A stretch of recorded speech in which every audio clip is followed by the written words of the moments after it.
Hey guys, it's Matthew here once again. Want to make a quick video talking about Crucible as a league mechanic, or sort of what you do with it in its later stages, what I have done with it, what you can do with it, what it looks like in Endgame, etc. Real quick though, first, the Ice Shot character has just gotten a bit more upgraded. I'm starting Vengeance Cascade, which is the anoint I was talking about. It's 2 gold oils, 1 orange oil. It's not currently on the tree, but you can find it on POB. So it's just something you get on your amulet, and it's absolutely cracked.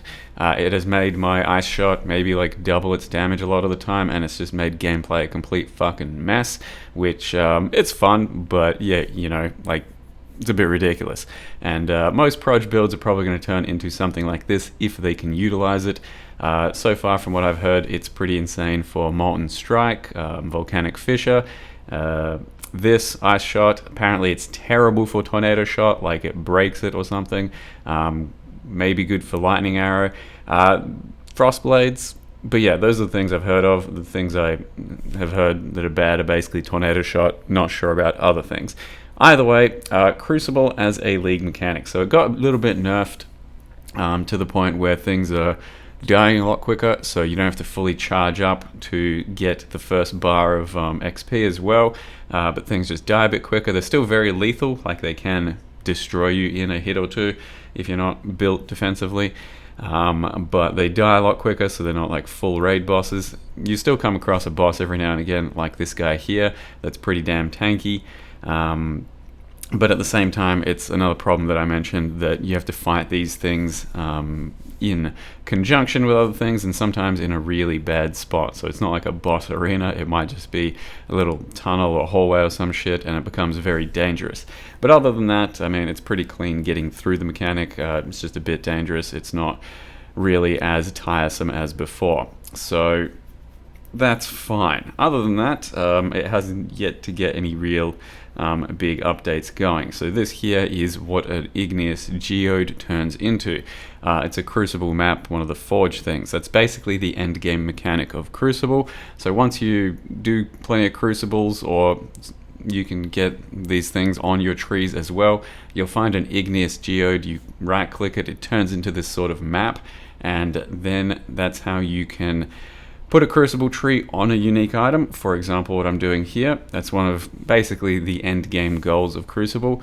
You'll be able to merge 2 trees from one regular item to another regular item, and hope that you keep the good stuff and get rid of the bad stuff. So it's a bit of gambling sort of RNG style thing in the end. You can remove trees from regular items. So if you've got a regular item that has a bad tree, you can just straight up remove it through one of these maps. Other than that, you can also combine unique trees, but that's a much rarer Forge and Crucible to find. So the main goal of these is going to be typically to combine trees on your current items that you're trying to work on, get rid of some bad stuff, keep some good stuff, and just chase the holy grail of big trees for your gear. Because once you get like all the good things in a nice row, it will really boost a certain item quite large. It's going to be creating some of the biggest weapons in the game thus far by a long shot. It's just going to take a bit of work to get to all the perfect ones. Even on the lower end though, just a couple of good mods is going to make really good items that you probably couldn't have had before. So to go into just a bit more detail, or basically tell you everything I know about this shit, Crucible, like I said, the tree, this is the bow I've been working on and just trying to get a tree for it. So the first node, usually something kind of basic, like either some damage or some attack speed on a small scale. The second node seemed to be where the money's at. You can either have just flat attack speed, which can go to like 8 or 10% or something, which is just pure bonus attack speed to the implicit of the weapon, essentially. So it's a more multiplier. So when you're looking at the attack speed node here, it's not just 7 attack speed like on the passive tree, it's going to be a multiplier to the base weapon. Thus you can get really fast weapons at this stage. You can get negative crit and crit multi if you've got too much crit, brittle or something, or just bonus flat crit. But the really big nodes are going to be the ones that have like attack speed and less damage. So the ones that you've seen that have, let's say, 30 increased attack speed, 20 less damage or something. It's a trade-off to some extent. It's 20 less damage to your entire like build, but if you're, scaling off of a weapon, 30% increased attack speed can be a really big buff overall, and thus worth doing. I've basically been collecting several failed weapons here or there, and saving them for various other things. You can get just like item cells for chaos or for a geode. So the igneous geode is what creates these things. So this is the map that I just then ran, that lets you forge a crucible passive tree with another one. So typically you have the item you're working on, the good one at the bottom. You have something else that you want to smash onto your good one. Apparently if you allocate the nodes, it might have a higher chance of keeping those. I mean, it hasn't really worked out that well for me thus far. Like, so yeah, you can keep like these two, let's say, allocated, and hopefully that's what we're keeping. You take another weapon with nothing allocated, and hopefully you're keeping the two things you've allocated and then some other RNG off the rest of the things. That's apparently what happens. Like, everyone's always like, math will fucking allocate the right stuff and don't allocate the right stuff. I mean, yeah, maybe it helps, but at the end of the day, you can still remove all of that shit, even if you've got it allocated, or it can turn into something else altogether. So there's still going to be some RNG to it. You're still going to be chasing the real high-end dragon, so to speak. You can get up to like a divine, 3 divines, shit like that. And you can also split beast these items. So split beasts are going to go up in price because at their absolute baseline, they basically shouldn't be used for anything less than splitting 1 divine's worth of an item. But then you can have even more. So, that makes the split beast worth at least a divine, but in usual cases more as well. Other than that, there's just increased explicit modifiers. So the really big ones, the ones are going to be like explicit speed or elemental damage modifiers. And just to show you a few examples of some crazy things that can happen out there. So if you look up claws, for example, like 1000 LEDPS or something, you'll see some big examples of claws out there. So just regular claw, really big modifiers, big attack speed. This one has a bit of extra fire damage, extra crit, and then the 10% explicit modifier for Ellie.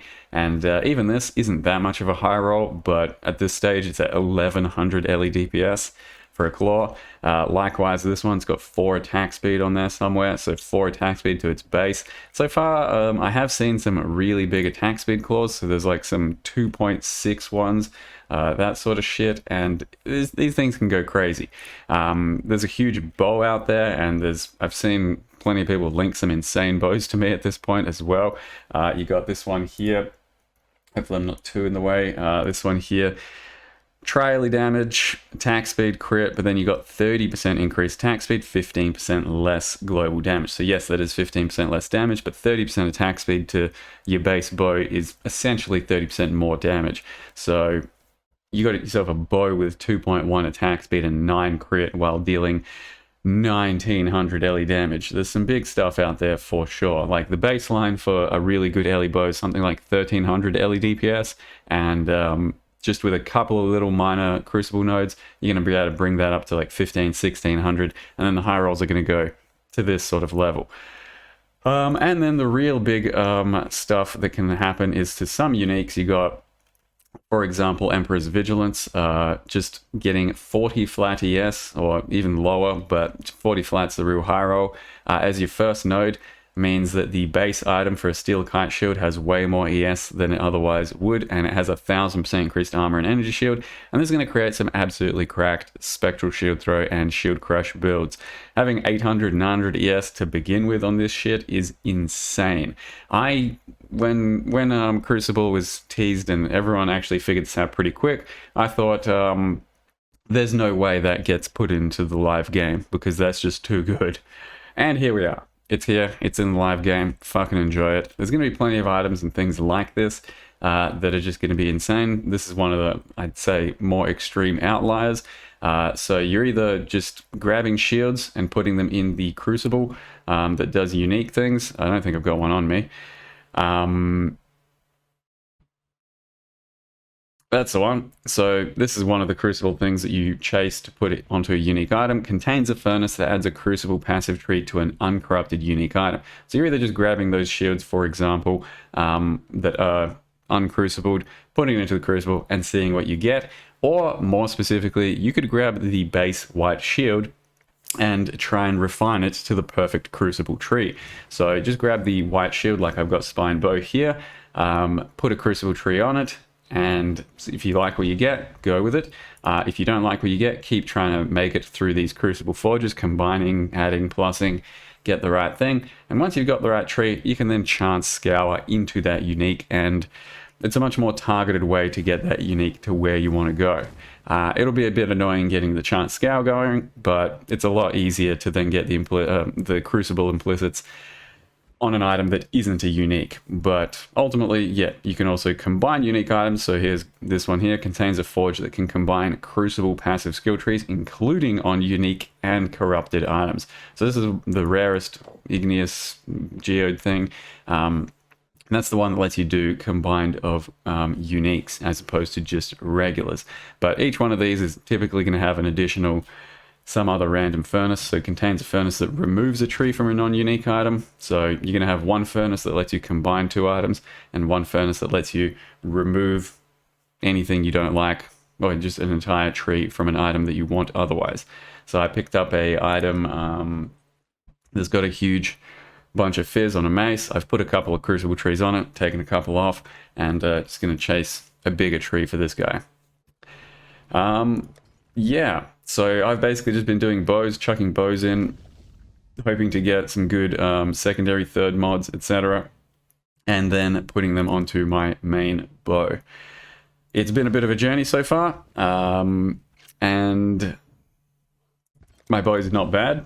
It's getting somewhere. It's got some attack speed, some damage, so the first two nodes are pretty good, but I'm still chasing the third and fourth node. This is the node I really want. On my fourth node, 40% increased effect of your marks, but this one currently landed going downwards, and I can't get it. You can only go in one sort of trajectory. You can't go backwards or anything, so that's where we're at with that. Otherwise, also trying to do some hand of thought and motions, because deck stack looks like it could be pretty cool, and you can get some okay nodes happening. I think this is my good one, so it's just got attack speed, weapon range, and then some dex and int, or some life gain on hit.